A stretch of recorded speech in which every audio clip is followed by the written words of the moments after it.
Alright ladies and gentlemen, so guess what's back? Anyone that's followed my YouTube career would know from the previous videos and this that it was stored in my warehouse. We brought it back here and went to start working on it, and I got too busy, run out of space, because at that stage I only had the one hoist here. I now have two hoists, so I've actually got this hoist fully dedicated for my VL in case I end up having more jobs on, which happens. Like, so I just get flooded. I either cruising along or I get flooded with work, and that's just how my life seems to roll. So a little bit of hidden secret news is I've actually taken over the factory next door with one of my mates. So we're just going to be using that to store. He's got it to store his cars and I've got it to store my cars. That way I can have less stuff in here, and I can also hide some projects over there. You know, when I buy things to sell or whatever that I don't want people to see in the background, I can tuck it in the next factory.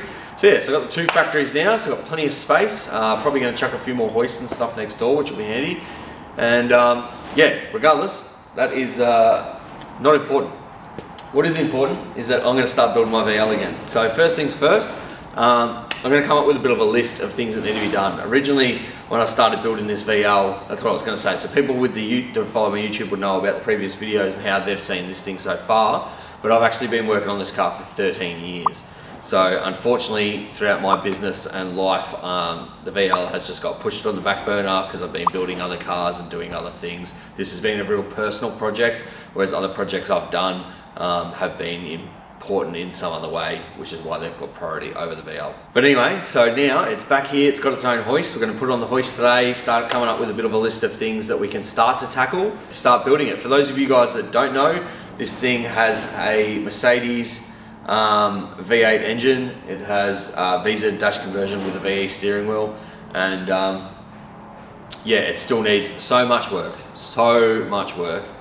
but yeah, it's my baby. It's got it tattooed on my arm, and yeah, I might be building this thing to the day I die. But once it's built, it's going to be tough. Everyone tells me to just get into it and get it done, but yeah, I'm happy to do that with my other cars, but this car is my baby. So yeah, unfortunately for me, I actually did all the bodywork. The bodywork's ready to go. It was ready for paint probably about 10 or 11 years ago, but because it's sat around in the warehouse and storage and shit for years, I'm gonna have to get it stripped back to bare metal and start on that again. But I figure I'm not gonna worry about that for now. Until I get all the fabrication work done, I'm not gonna worry about any bodywork, because at least that way I'm not worried about scratching nothing or whatever. But anyway, let's start making a list and get into this thing.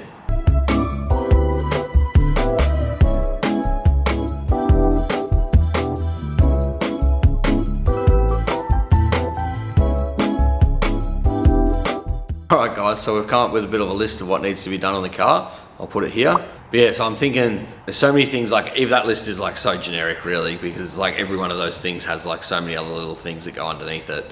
But yeah, I just thought if I come up with a bit of a list, it's just going to help me get my head around what's to come up. But yeah, so I think we just start tackling fabrication stuff and then go from there. So we've got the Minitubs. I'm going to fix up the chassis rails, which is just like people have jacked the car up over the years and bent the rails underneath and this and that. So I want to get everything perfect underneath the car before I blacken it out later on after it gets dipped. Once all the fab work's done, everything's been properly mocked up, then I can strip it back apart and then send it off and have it dipped. And yeah, my neighbor was saying something about the electrified or something, and yeah, then that way every nook and cranny in that car will be rust protected, which is what I want. I don't want this thing, I want to have this thing till the day I die, so I don't want it falling apart in 10, 20 years. Yeah, start cracking into some fabrication work. So sit back, grab a beer, and let's get into it.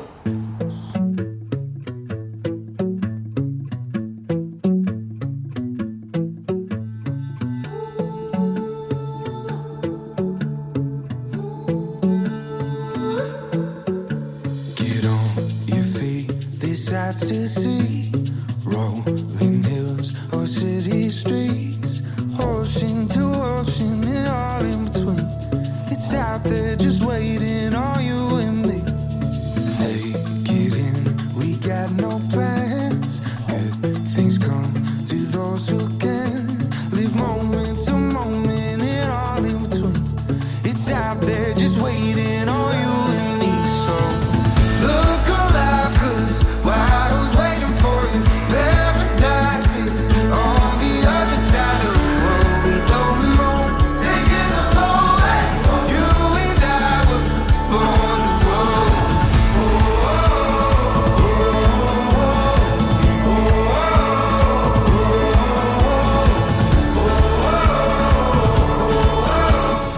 guys. You're just gonna have to ignore my dirty mustache, because even though you guys aren't gonna see this till December, it's currently November, so I'm trying to grow a Movember mustache, but I can't grow facial hair to save my life.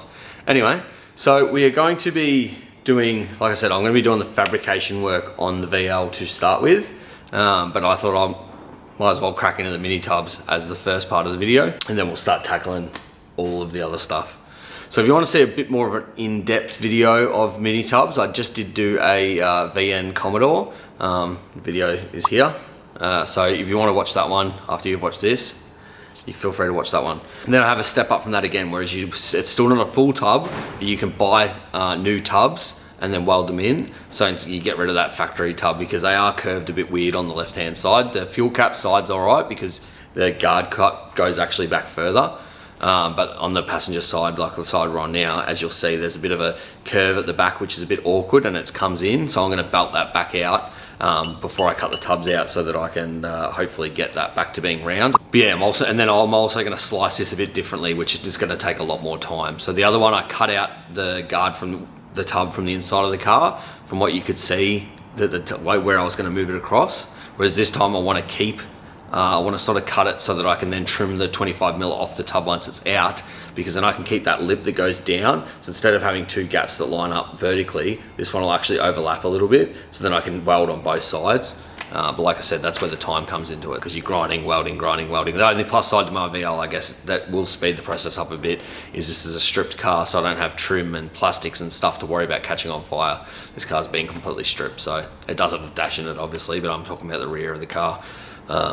Yeah, I don't need to really worry about lighting anything on fire. But anyway, let's get into it.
So I've actually made a little bit of a mistake when I was cutting out my tubs. If I've made the mistake, you guys will probably make the mistake too. Not everyone will do it because some people are perfect, but not all of us are perfect.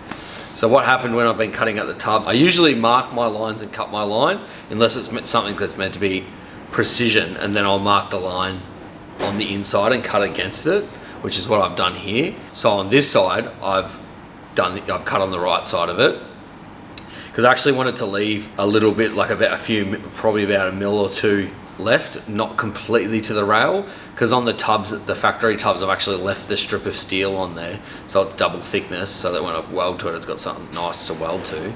I actually want it a little bit proud. I'm going to lose about 2 mil of tub space rather than getting the full inch. Actually, I have got the full inch, so I guess I would have got 27 mil. I'm only going to get 25 mil extra clearance, but I'd rather have that and make it stronger. But anyway, so on this side, I've remembered and I've cut it properly, but on the other side, I've actually cut the line and then cut the rail too close. So it's opened up the gap because the two bits of metal sort of come together like that.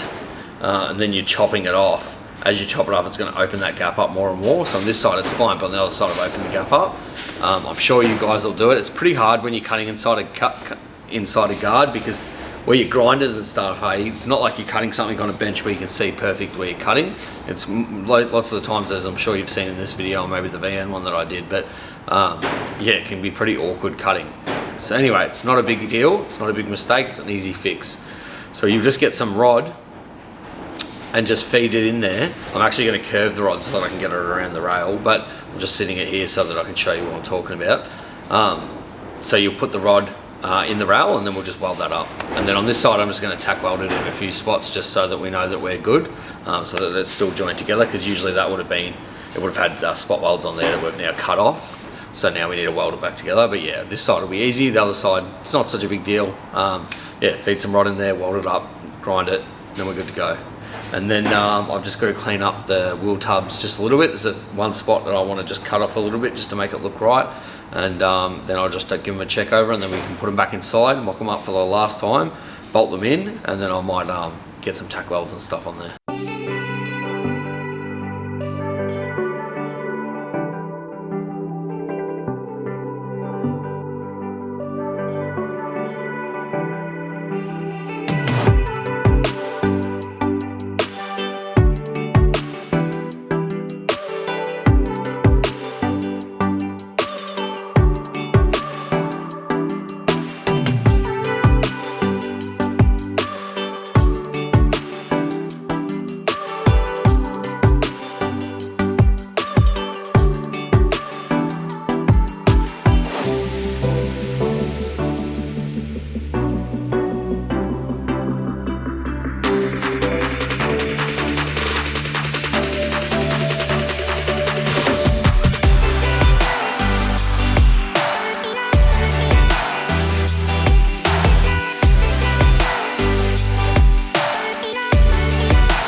We've got everything mocked up now. It's time to pull the tubs out one last time. Just clean everything up, you know, get it all. Now we know that everything's cut exactly how it needs to be cut. We'll just get everything out and tidy everything up. Yeah, and then we can start welding it all back in.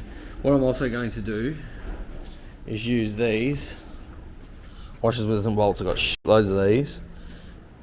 When I'm about to put this together, I'll get some bolts on all these and I'll bolt the whole lot together like that. And that way it holds everything level the whole way around as I'm tacking all my bits in. That way we get a really nice, neat job.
Right, so that's it for this video. If you want to see more, you'll have to tune in next time. I've got so much going on this project, but as you've seen from the list, we'll just slowly tackle it. Still got more to do on the guards, but because I'm going to be getting this car completely stripped back to bare metal, there's no point going further from where I am now. Like, if you watch the van video that I said before, you will see that from now, then we'd seam seal it and then body deadener it to cover it up. We would grind the welds and then seam seal it, then body deadener it, so then it's good. But yeah, there's no point doing that on this because it's going to get all stripped back to bare metal. So I'm just going to leave those tubs where they're at the moment, and then we'll keep tackling more body work. And then once all the body work's done and I've done all the fabrication on the car, and like I said, then it'll go get stripped back to bare metal, and then we'll redo all the body work and then go on from there.